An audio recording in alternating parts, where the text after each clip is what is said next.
Happy Halloween! It's me, Noel Fielding. I'm aware that this reference is so obscure and this is not my actual Halloween costume, but after that day when I realised I looked a bit like Noel with my hair, I thought I had to channel him for a little bit. And I had to at least dress up as a man a little bit because that is my favourite Halloween costume, cosplaying as men. In the past, I have been David Bowie as King Jareth from Labyrinth, and yes, I did include the cod piece. It's a very pivotal part of the costume.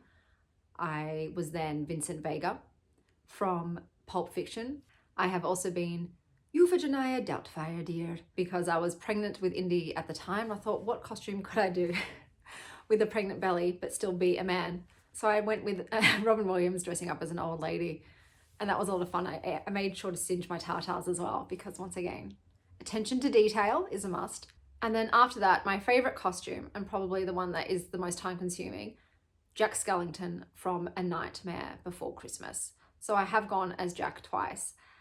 The second time was because my workplace, when I was a librarian, were having a Halloween staff party. I rocked up, it was being held at a park in the middle of the day.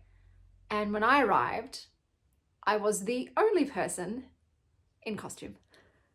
Turns out not many people like to dress up for that one. It was a very awkward 45 minutes before a group of friends, colleagues, 3 of them came that were in costume. So I didn't feel as much of a wanker at that point, but I was dying. I'm not gonna lie.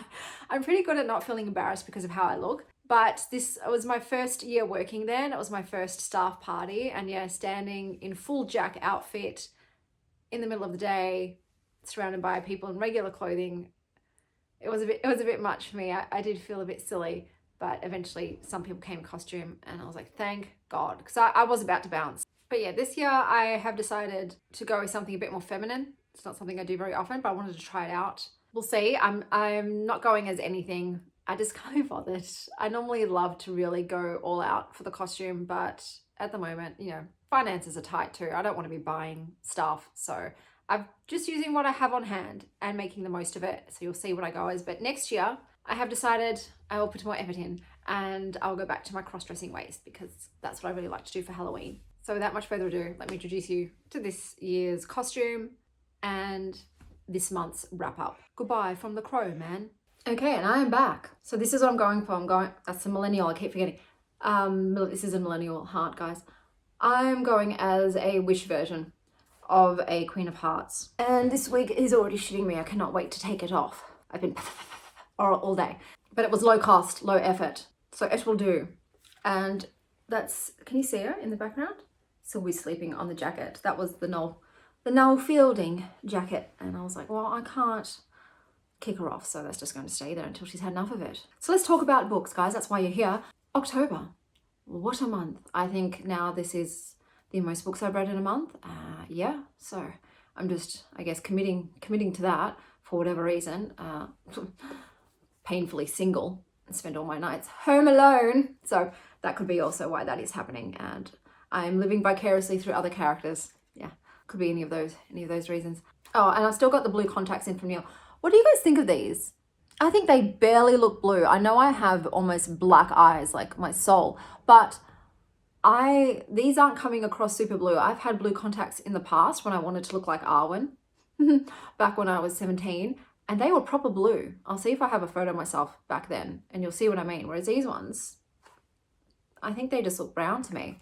But let me know what you think. But I've got a whole week's worth of these goddamn blue contacts because they didn't come in a single pair. So you'll be seeing these weird eyes a bit more. Okay, so October, let's do it. Let's do the stats, which I've forgotten to written down, so I'm going off my very reliable memory. I read 93 books.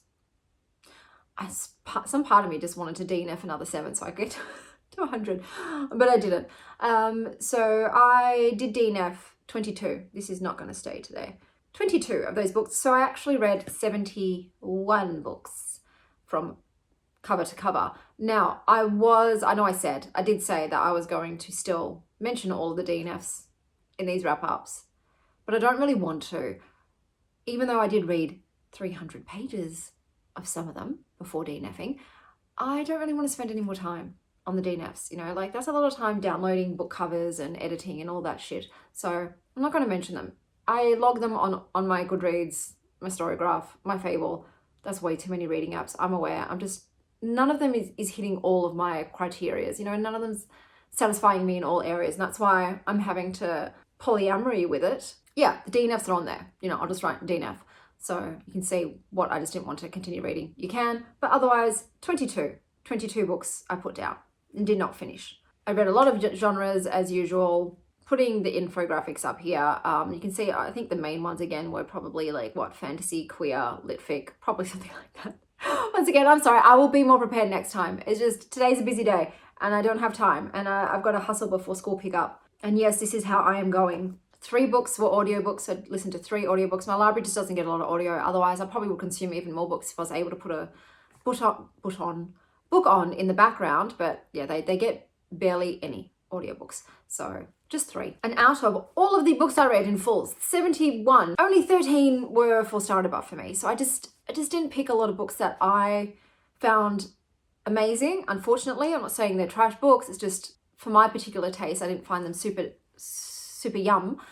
So I will tell you though about the 14. I need this. I don't know why I put it behind me. That I did find really good, because if a book is 4 stars or up, it means I really enjoyed it. Oh, and before I forget to mention,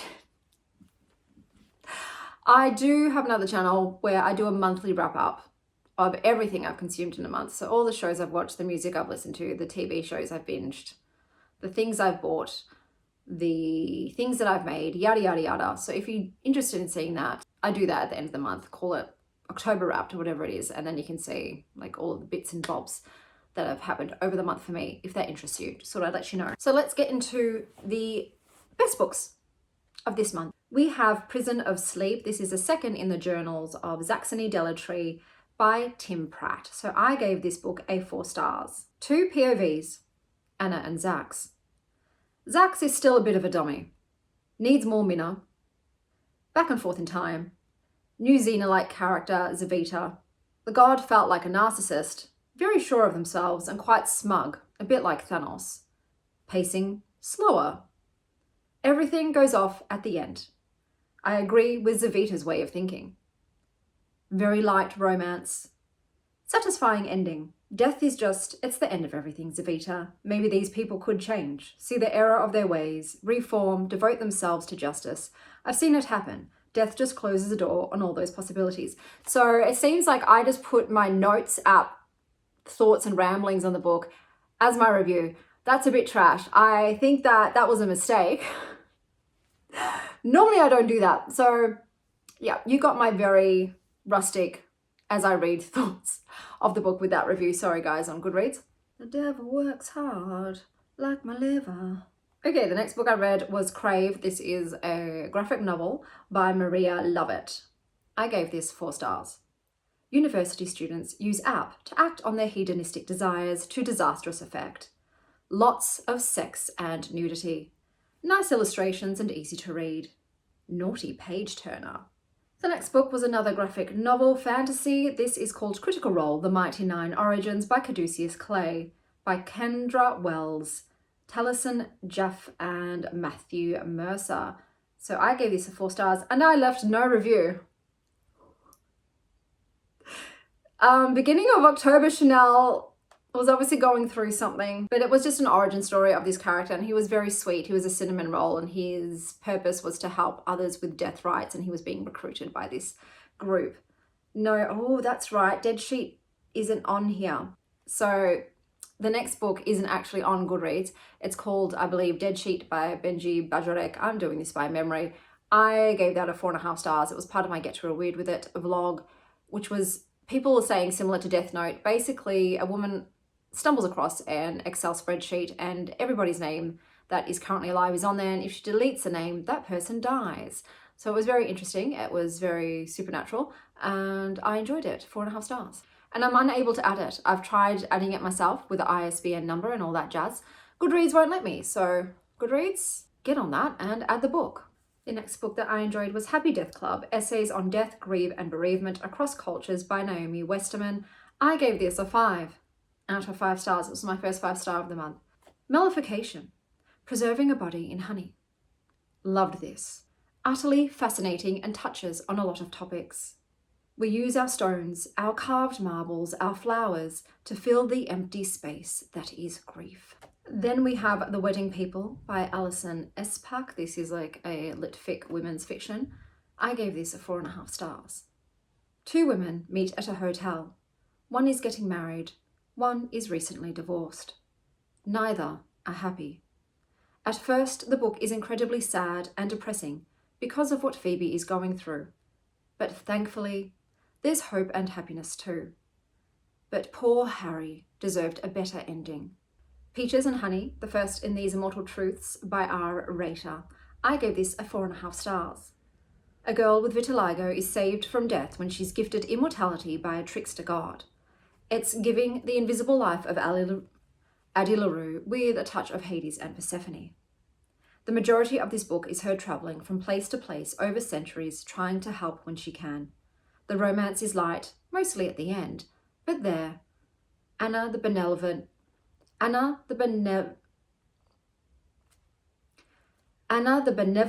is a wonderful character I was happy to spend time with. Then we have Pits and Poison, the second in the series by R. Rater. Another 4.5 stars. Very similar to the first. Most of all, besides the love between Kieran and Anna, these books are a love letter to the earth and the beautiful places upon it. He tells her stories. Then we have Anxious People by Frederick Buckman, translated by Neil Smith. 4.5 stars. A would-be bank robber holds a bunch of idiots hostage, but when they're released, the perpetrator is nowhere to be found and the police try to figure it out. This covered heavy topics, but in a super comical, heartwarming way. At first, the characters seemed like fools, but at the end, they were family. Then we have Lost Gods by Brom. If a hick Constantine was in Dante's Inferno. Gods, demons, angels, and an ex-convict fight in the depths of purgatory while he tries to make his way back to his wife, daughter, and granny dearest. Sekhmet is a motherfucking boss bitch. The whole unbaptized babies go to purgatory thing was a bit shite though. Also, some gendered tropes and sexism in this. How to Summon a Fairy Godmother, first in the Fairies and Familiars series by Laura J. Mayo. 4.5 stars. Cinderella's nasty stepsister seeks the fairy godmother to stop her from marrying a nasty old duke. She's given 3 tasks to turn her into a good person. Naturally, she gets more than she bargained for. I did not love the love triangle, but I'll take Khazra for myself, thanks. And to be honest, her anger towards Locke isn't justified. I don't think he did anything wrong. The Miraculous Journey of Edward Talane by Kate DeCamillo. This is a 5-star read. A little rabbit discovers what it is to be loved by others. This broke my heart. Price. The Girl Who Swallowed Bees by Paul McDermott. I gave this a 4 stars. Bitter young girl attempts suicide by ingesting bees, but instead they make a home within her heart and their honey makes life sweet. I can't believe that's all the books that I super enjoyed, but that is all the books I super enjoyed. Hang on. No, it is not. I've forgotten to include some. Yeah, I thought that was a bit light, only 13. Turns out there's not. I'm sure I would have fixed the number at the start of this video, but I forgot some other books. There is one more book that I forgot to put on this motherfucking list. My brain is turned to shit. That's not how you spell Florinda, obviously. What's that called? Let's try the word tower. Princess Florinda and the 40 Flight Tower by Tamsin Moore and translated by Moira Quirk. 4.5 stars. A dark retelling of a princess stuck in a tower to be rescued. However, this princess is tired of waiting and with an unwilling fairy begins to battle the beasties that lurk within the tower to win her own freedom. Let's just say the experience certainly changes her. Now that is all the books that I rated 4 stars and up. I promise I'll try better next time. I will do a better bookkeeping system. I think that's all it is. Haphazardly scribbling, like literally, like it's like scribbles. These are just little scribbles crossed out, rewritten in. It's not working for me clearly. But yes, I did mention Fable. I have decided to give Fable a go. I'm doing a whole vlog dedicated to my thoughts on it and how it's going. But at a quick glance, doing some on-the-spot data analysis, most of the books that I really enjoyed this month were fantasy. I'm not surprised. I definitely need to maybe read a bit more fantasy going forward because I've been falling behind on my fantasy reads, I reckon. I do like the magical stories. I like escaping this. But those are my reads. Is November going to be less? No, it's not. I'm still reading at a ravenous rate. I'm worried now. I have like book sickness. I don't know what's going on. I honestly don't know how to stop. I don't know what to do. Someone find me something to do so I stop reading myself into the grave, because that's what I feel like is going to happen at some point. I'm just going to be weighed down and buried by the amount of stories that are jammed in this cranium. But do let me know what your favorite read of the month of October was. And also, if you do celebrate Halloween, tell me, what did you dress up as this year? Give me some ideas, especially if it's a male character, because I'm already trying to plan next year's outfit. Hopefully one that doesn't include a wig. But until next time, stay wild, Star Child.